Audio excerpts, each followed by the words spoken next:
কিরে বুটিশিয়ান, কোমা, পাগলিচুদি, আধামরি, তিনফুটিয়া, পাগলিচুদি বুড়ি। আবার কি কোমা থেকে উঠেই কি শুরু হয়ে গেছে? দেখ, তোর নামও কোমা, আর তুই কোমায় ছিলি, আমরা জানি সবাই। তোর এই চ্যানেল হ্যাক হওয়ার পর তুই শোনার পর তুই কোমা চলে গেছিলি। কোমা থেকে উঠা পড়িস আবার মানুষকে নাচানো শুরু। হ্যাঁ, সারাদিন খালি মানুষের বাচ্চা এটা করে ওটা করে, এটা ওটা, সারাদিন খালি মানুষের বাচ্চাকে নিয়ে বলা। আমি বুঝতে পারছি তোর ইনসিকিউরিটি আছে। মানুষের বাচ্চারা বিয়ে করছে, মজা করছে, বড় হচ্ছে, চাকরি করছে, ঘুরছে, টাকা কামাচ্ছে, তোর তো এগুলো সহ্য হয় না। মানে তোর একটা ইনসিকিউরিটি আছে, আমি জানি এগুলো আছি, কিছু করার নেই, বল কিছু কি করবি আর। আর খবর তো পেলাম যে তোর নাকি জুম বিউটি পার্লার একদম চলে না, মানে একদমই চলে না। মানে তুই নাকি সারাদিন discount this, 50% of, 60% of, 70% of, 80% of, তাও নাকি কোনো মানুষ তোর এই পার্লারে আসে না। মানে তুই ভাবতে পারছিস ওর অকাত কি? এত ডিসকাউন্ট দিয়েও তোর তোর লোক পার্লারে মানুষ আসে না। ওই 20 টাকা ট্রেডিংয়ে 50% অফ দিস, 10 টাকা নিস, তাও 10 টাকার জন্যও মানুষ আসে না। ভাব, 10 টাকা ট্রেডিং তুই দিলেও তোর দোকানে মানুষ আসে না। মানে তোর এরকমই হাল, পাগলি চুদি। আর দেখ বাটকুল বলি, এসডি কিন্তু ভালো ছেলে। আমি যদি কার খারাপটা বলি, আমি ভালোটাও বলবো। শুনেছিলাম নাকি তোর পার্লারে একবার খুব ভালো সেল হয়েছিল, তুই নাকি 2 দিনে 50,000 টাকা কামিয়েছিলি।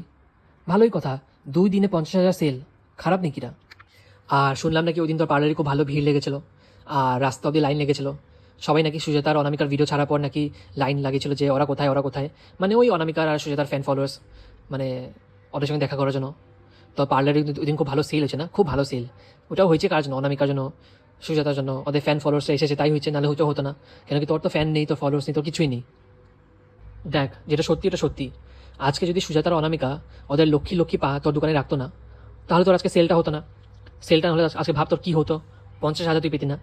সো ভাব, তুই ভালো করে ভাব কথাটা, যে আজকে ওরা গেছে দেখে তোর আজকে এত বড় সেল হয়েছে। হ্যাঁ, ওটাও ঠিক যে যারা তোর দোকানে তোর পার্লারে গেছে ওরা পরে কমপ্লেনও করেছে যে তুই কাজ করতে পারিস না, তোর ঘরে তোর ওই কাজের মেয়েগুলো একটাও কাজ করতে পারে না, সবগুলো ছোটো লোক। এটা খবর এসেছে, কিন্তু কী করবো বল, কেউ তো আর তোর থেকে টাকা ফেরত চাইনি। তুই যেরকম মানুষকে খাওয়িয়ে খাওয়াটা ফেরত চাস, সবাই তো আবার টাকা খরচা করে টাকা চায় না, ওরকমই তোর থেকে চাইনি। কেন কি আফটার ওরা সুজাতার অনামিকার ফ্যান ফলোয়ার্স, ওদেরই মতো ওদের ওর মন। আর হ্যাঁ, তুই জানি কালকে লাইভে না ভিডিওতে কি জানি বললি যে আমি নাকি মহিলাদের লাইভে যাই এটা ওটা দেখতে।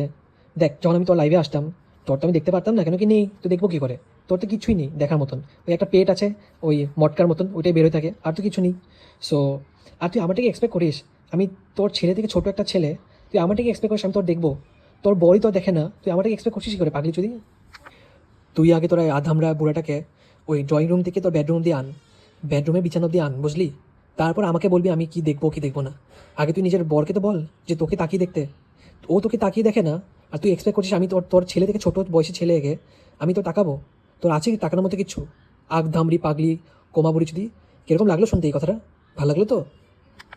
আচ্ছা আচ্ছা, বাটকুলকে আজকের জন্য ভালোই রোস্ট করে ফেললাম। এখন তোমরা এই ক্লিপটা দেখো, আমরা যাকে বলি ওর চুল কাটলে কিরকম লাগে দেখতে, আজকে ও নিজের বোন ওই সবিতা বাড়ার সাথে সবিতা খিস্তিবাজে মা, ও নিজের মুখটা নিজে আটকাতে পারলো না। দেখো কি কমেন্ট করেছে, মানে ওর বোন ওকে মর্দা লাগছে, মর্দা, মানে মহিলার ক্যাটাগরিতে একদম ফালাচ্ছে না, মর্দা ডাকছে। মানে ভাবো আমরা সবাই ঠিক তাহলে? এসে কী বলবো তোর বাটকুল, তোর নিজের বোন, তোর মু পাতি বোন সবিতা বাড়ার সাথে পাগলি চুদি, ও নিজেই তোকে ছেলে ডাকে, ছেলে, তুই একটা ছেলে। বিন্দাস, তুমি তো এবার পুরো নারী। ইয়েস, আমি এখন পুরো নারী লাগছি। চুল চুল চুল ছোট থাকলে নারী লাগে না, আর চুল বড় একটু বড় থাকলে নারী লাগে, সে যেমনই চুল কাটাই হোক না কেন, বাবরি হাবড়ি ছাবড়ি গ্যাবড়ি যেমনই ছাড় থাকুক না কেন, তাকে নারী লাগে, তাই না? আর যখন চুল শর্ট করে দেয় তখন তাকে নারী লাগে না। তুই এমনিও দেখতে ছেলে ছেলে লাগতি, আর এখন তো পুরো 100% ছেলেই লাগিস, মর্দা মর্দা হিজড়ে টাইপ। সো আর কি বলবো বল, তোর ওই আধামড়ি বোন তোকে নিজেই রোস্ট করে ফেললো, আমি আর কি রোস্ট করবো? সো আজকে জন্য এইটুকুই, আবার যদি লাগে বাস একবারে রামপাট রসারস বের করে দেবো, বুঝলি তো ভাই?